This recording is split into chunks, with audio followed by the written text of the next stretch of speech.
ओम शांति। आज 16 जून 2021 के बाबा के महावाक्य हैं। मुरली का सार है, मीठे बच्चे, तुम्हारे पास अविनाशी ज्ञान रत्नों का अथाह खजाना है। तुम उसका दान करो। तुम्हारे दर से कोई भी वापस नहीं जाना चाहिए।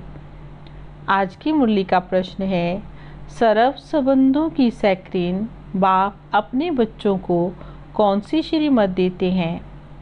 सर्व संबंधों की सैक्रीन बाप अपने बच्चों को कौन सी श्रीमत देते हैं? उत्तर है, मीठे बच्चे, अपना बुद्धि योग सब तरफ से हटाए मुझे याद करते रहो। दुनिया की कोई भी वस्तु, मित्र संबंधी कोई भी याद न आए, क्योंकि इस समय सब दुख देने वाले हैं। विश्व का मालिक बनना है तो जरूर 63 जन्मों का हिसाब किताब चुकतो करने की मेहनत करनी पड़े। सब कुछ भूलकर अशरीरी बनो, तब हिसाब किताब चुकतो होंगे। मैं सर्व संबंधों की सैक्रीन हूँ। ओम शांति। बाप दादा बच्चों से पूछते हैं, किसकी याद में बैठे हो? तो कहा सब बच्चों ने शिव बाबा की। तो बाबा ने कहा, बुलंद आवाज में कहना चाहिए, शिव बाबा की याद में बैठे हैं। तुम बच्चे अर्थात आत्माओं का कनेक्शन तो शिव बाबा से है। तुम शिव बाबा के बनते हो इनके द्वारा, क्योंकि शिव बाबा इनके द्वारा ही मिलते हैं। ये बीच में दलाल भी कहा जाता है। तुम्हारा दलाल से कोई कनेक्शन नहीं, ये तो सिर्फ बीच में मार्फत है। लेन देन का सब हिसाब किताब बाप से होना है, इनसे तो नहीं होना है। इनका भी लेन देन बाप से है। ये भी उस बाप को कहते हैं, बाबा मेरा सब कुछ आपका है। तुम्हें भी एक तो ये निश्चय होना चाहिए हम आत्मा हैं, दूसरा ये भी निश्चय कि हम आत्माएं परम पिता परमात्मा से वर्षा ले रही हैं। मनसा वाचा कर्मणा तन मन धन से हम शिव बाबा के मददगार बनते हैं। ये सब कुछ शिव बाबा को अर्पण किया हुआ है। फिर शिव बाबा भी डायरेक्शन देते हैं, ऐसे ऐसे ये करो। इनको कहा जाता है श्रीमत। बाबा खुद कहते, मैं इस पुराने तन में प्रवेश करता हूँ। ये भी पतित से पावन बन रहे हैं। ये किसने कहा? जरूर शिव बाबा ने कहा। ये भी पावन बन रहे हैं, इनका भी मेरे साथ हिसाब किताब है। इनके साथ कोई का हिसाब किताब नहीं है। तुम चिट्ठी लिखते हो शिव बाबा केयर ऑफ ब्रह्मा बाबा, परंतु माया ऐसी जो निरंतर याद करने नहीं देती है। बुद्धि योग घड़ी घड़ी तोड़ देती है। अगर यही पक्का पुरुषार्थ करेंगे फिर दूसरा सब कुछ भूल जाएगा। शरीर भी भूल जाएगा। ये शरीर होगा, परंतु आत्मा को इन सब चीज़ों से नफरत होगी। ये अवस्था जमाने की प्रैक्टिस करनी होती है। अंत में हमको अपना शरीर भी याद ना आए। बाबा कहते, अपने को अशरीरी समझ मुझ बाप को याद करो। मैं तो सदैव अशरीरी हूँ, तुम भी अशरीरी थे। फिर तुमने भी पाठ बजाया, अभी फिर तुमको पाठ बजाना है, इसमें ही मेहनत है। विश्व का मालिक बनना कोई कम बात है क्या? मनुष्य ही विश्व का मालिक बन सकते हैं।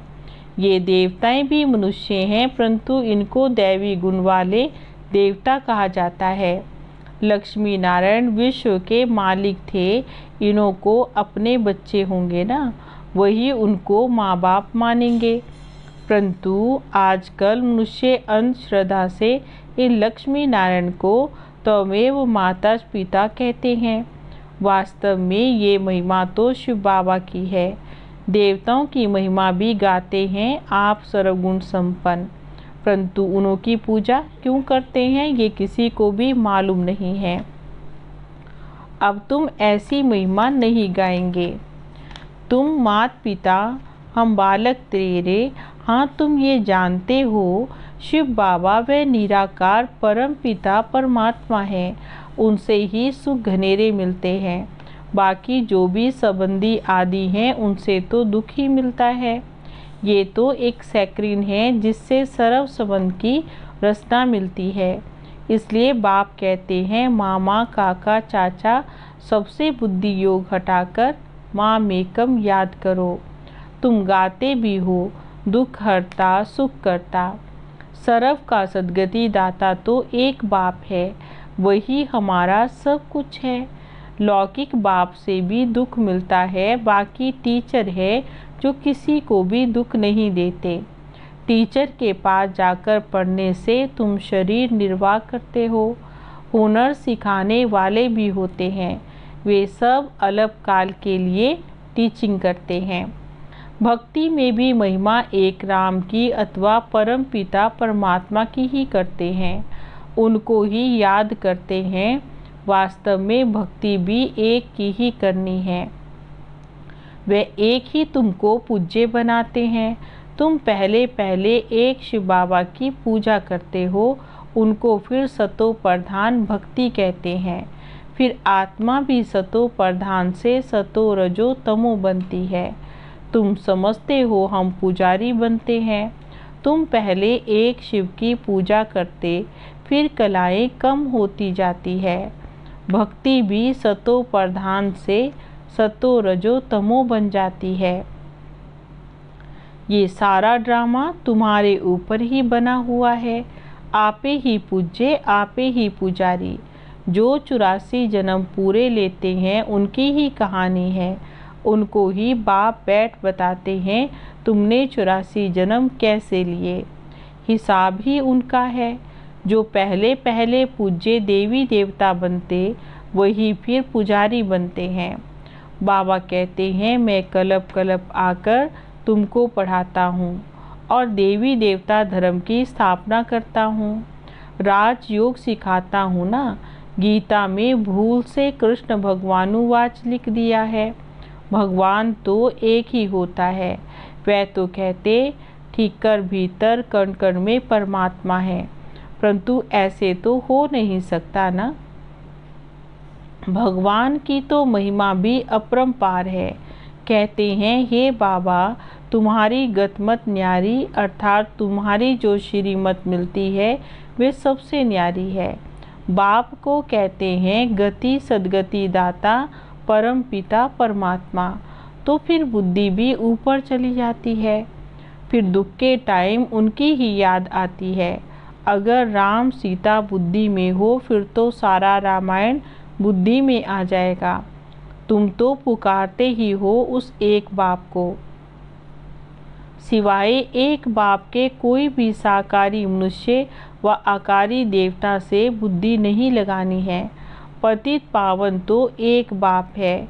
कोई भी सत्संग में जाकर यही गाते हैं पतित पावन सीताराम, अर्थ कुछ भी नहीं समझते हैं। ये सब भक्ति मार्ग का गायन है। सभी रावण की जेब में है, भक्ति में बहुत भटकते हैं। यहाँ तो भटकने की कोई बात ही नहीं है।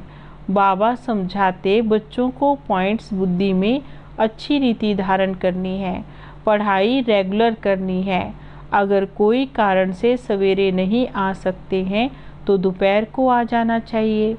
किसी को भी तंग नहीं करना है। सारा दिन पड़ा है, कोई भी समय जा कर के पढ़ना चाहिए। ये बच्चियां तो सुबह से लेकर शाम तक सर्विस पर है। सारा दिन सर्विस स्टेशन खुले हुए हैं। कोई भी आए उनको रास्ता बताओ। पहले पहले तो ये बताना है विचार करो तुमको दो बाप है। दुख में पारलौकिक बाप को याद करते हैं ना। अभी तो शिव बाबा कहते हैं माँ मेकम याद करो। मौत तो सामने खड़ा है। ये वही महाभारत लड़ाई है। भल बड़े पद्मपति करोड़पति हैं, बड़े बड़े मकान आदि भी बनाते, परंतु वह रहने थोड़े ही हैं। ये सब तो टूट जाएंगे। वे समझते कलयुग की आयु लाखों वर्ष है। इनको तो घोर अंधियारा कहते हैं। कोई के पास पैसे हैं, पूछते हैं मकान बनाएं। बाबा कहेंगे पैसे हैं तो भले बना लो, पैसे भी तो मिट्टी में मिल जाने हैं। ये तो टेम्परेरी है, नहीं तो ये सब पैसे भी चले जाएंगे, कुछ रहेगा भी नहीं। तो बाबा भी कहते भले बनाओ, फिर उसमें गीता पाठशाला का प्रबंध रखो। जो तुम्हारे दर पर कोई भी आए उनको भिक्षा ऐसी दो जो उनको एकदम विश्व का मालिक बना दो। तुम्हारे पास तो अथाह धन है, इतना कोई के पास भी नहीं है। तुम्हारे पास सबसे साहूकार वे जिनके पास बहुत ज्ञान रतन बुद्धि में भरे हुए हैं। कोई भी आए तो तुम उनकी झोली भर दो। तुम्हारे पास इतना खजाना है, सिर्फ ये बोर्ड लगा दो, आओ तो हम आपको सदा सुखी स्वर्ग का वर्षा पाने का रास्ता बताएं। परंतु बच्चों में वह नशा नहीं रहता है। यहाँ नशा चढ़ता है और बाहर जाने से भूल जाता है। बाबा ने कहा शौक तो होना चाहिए। कोई भी आए उनको रास्ता बताएंगे तो बेड़ा पार हो जाएगा। तुम्हारे पास बहुत भारी धन है, कोई भी भिखारी आए या लखपति आए तो तुम उनको बहुत रतन दे सकते हो। बाबा यहाँ नशा चढ़ाता, फिर बच्चे क्या हो जाते हैं, सोडा वाटर। बाबा तुम्हारी अविनाशी ज्ञान रत्नों से झोली भर रहे हैं, परंतु उसमें भी नंबरवार है। किसकी तकदीर में है तो पूरी रीति धारण कर लेते हैं।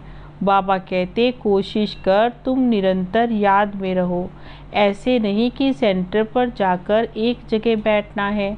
बाबा ने कहा नहीं, चलते जो भी समय मिले बाबा को याद करते रहना है। इसके लिए बाबा कहते हाथों से काम करो, दिल से अपने बुद्धि में बाबा को याद करो। बाबा की याद से तुम्हारा बहुत कल्याण होगा। 21 जन्म के लिए तुम साहूकार बन जाते हो। बेहद का बाप बेहद का वर्षा दे रहे हैं। भारत स्वर्ग था, अभी तो नरक है। बाबा कहते हैं अब मुझे याद करो तो तुम्हारी आत्मा सतो प्रधान बन जाएगी। बाबा को याद करेंगे तो नशा चढ़ेगा। हमारे जैसा धनवान सृष्टि में कोई नहीं है। बाबा ही याद नहीं होगा तो धन कहाँ से आएगा। स्वर्ग में तो तुम बच्चों को अपार सुख मिलेगा। शास्त्रों में तो कितनी दंत कथाएं लिख दी, गाते भी हैं राम राजा राम प्रजा, धर्म का उपकार है। फिर कहते राम की सीता चुराई गई, फिर कहेंगे बंदरों की सेना ली। बाबा ने कहा आगे तो खुद भी पढ़ते थे लेकिन कुछ समझते थोड़े ही थे, अब तो कितना समझ में आता है, कितनी वंडरफुल बातें लिखी हुई हैं। बाबा कहते मुझे प्रकृति का आधार लेना पड़ता है। त्रिमूर्ति में भी ब्रह्मा विष्णु शंकर दिखाते हैं, परंतु ये भी कोई समझते नहीं विष्णु कौन है और कहाँ के रहने वाले हैं। विष्णु के मंदिर को नर नारायण का मंदिर कहते हैं, परंतु अर्थ कुछ नहीं समझते। विष्णु के ये दो रूप तो लक्ष्मी नारायण हैं जो सत्युग में राज्य करते थे। अभी तुम मनुष्य से देवता बन रहे हो। कोई भी आए तो बोलो ये ब्रह्मा कुमार ब्रह्मा कुमारियाँ हैं, तो प्रजापिता ब्रह्मा तो सबका पिता हुआ। बाबा ने कहा उसमें भी बहुत ढेर की ढेर प्रजा है, नाम तो सुना है ना। भगवान ने ब्रह्मा के द्वारा ब्राह्मण रचे। बाबा ने जरूर बच्चों को वर्षा दिया होगा। तुम बच्चों को विश्व का मालिक बना देते हैं। तुम शिव बाबा से वर्षा पाते हो। एक है लौकिक बाप, दूसरा है पारलौकिक बाप। अब ये तुमको अलौकिक बाप मिला है। ये तो जोहरी था, ये थोड़े ही कुछ जानता था। इनके लिए कहते हैं इनके बहुत जन्मों के अंत के जन्म में अंत में मैं इनमें प्रवेश करता हूँ। वानप्रस्थी बनने का रिवाज भी भारत में है। 60 वर्ष के बाद गुरु के पास फिर चले जाते हैं। बाबा इनमें प्रवेश कर कहते हैं अब तुमको घर चलना है। मुक्ति तो सब चाहते हैं, परंतु मुक्ति को कोई जानते नहीं। ब्रह्म में लीन तो कोई हो नहीं सकते। ये तो सृष्टि का चक्र फिरता रहता है, सबको पाठ बजाना ही है। कहते हैं वर्ल्ड की हिस्ट्री ज्योग्राफी रिपीट होती है। ये अनादि ड्रामा बना हुआ है, 84 जन्मों का पाठ तुमको बजाना ही है। ये ज्ञान डांस भी होती है, वो लोग फिर डमरू दिखाते हैं। अब सूक्ष्म वतनवासी शंकर डमरू कैसे बजाएगा?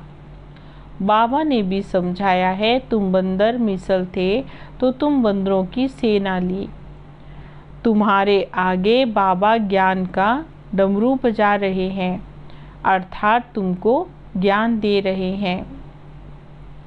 अभी तुम्हारी सूरत और तुम्हारी सीरत अर्थात तुम्हारी बुद्धि दोनों को पलटा रहे हैं। काम चिता पर बैठकर तुम काले हो गए हो। बाबा फिर तुमको ज्ञान चिता पर बिठाकर तुम्हारी सूरत और सीरत दोनों को पलटाकर सांवरे से गोरा बना रहे हैं। यहाँ बाबा बच्चों को कितना नशा चढ़ाते, फिर यही नशा गुम क्यों होना चाहिए? अच्छा मीठे मीठे सिकिलदे बच्चों प्रति माता पिता बाप दादा का याद प्यार और गुड मॉर्निंग। रूहानी बाप की रूहानी बच्चों को नमस्ते। हम रूहानी बच्चों की रूहानी बाबा को नमस्ते नमस्ते, गुड मॉर्निंग बाबा। धारणा के लिए मुख्य पॉइंट्स हैं। पहली पॉइंट है, बाबा ने जो अथाह ज्ञान का धन दिया है उसे धारण कर स्वयं भी साहूकार बनना है और सबको दान भी करना है। जो भी आए उसकी झोली भर देनी है। दूसरी पॉइंट है, बाबा की याद से ही कल्याण होना है, इसलिए जितना हो सके चलते फिरते बाबा की याद में रहना है। सर्व संबंधों की रचना एक बाप से लेनी है। सर्व संबंधों की रचना एक बाप से लेनी है। आज का वरदान है, सारे वृक्ष की नॉलेज को स्मृति में रख, तपस्या करने वाले सच्चे तपस्वी व सेवाधारी भव। सारे वृक्ष की नॉलेज को स्मृति में रख, तपस्या करने वाले सच्चे तपस्वी व सेवाधारी भव। भक्ति मार्ग में दिखाते तपस्वी वृक्ष के नीचे बैठकर तपस्या करते हैं। इसका भी रहस्य है। आप बच्चों का निवास इस सृष्टि रूपी कल्प वृक्ष की जड़ में है। वृक्ष के नीचे बैठने से सारे वृक्ष की नॉलेज बुद्धि में स्वतः आ जाती है। ये कौन से वृक्ष की बाबा बात कर रहे हैं? सृष्टि रूपी वृक्ष की बात कर रहे हैं। तो सारे वृक्ष को नॉलेज स्मृति में रख, साक्षी होकर इस वृक्ष को देखो, तो ये नशा और खुशी दिलाएगा और उससे बैटरी चार्ज हो जाएगी। हमारी आत्मा रूपी बैटरी बाबा ने कहा उससे चार्ज हो जाएगी, खुशी भी रहेगी और नशा भी चढ़ा रहेगा।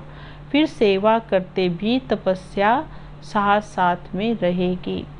और स्लोगन है, तन की बीमारी कोई बड़ी बात नहीं, लेकिन मन कभी बीमार ना हो।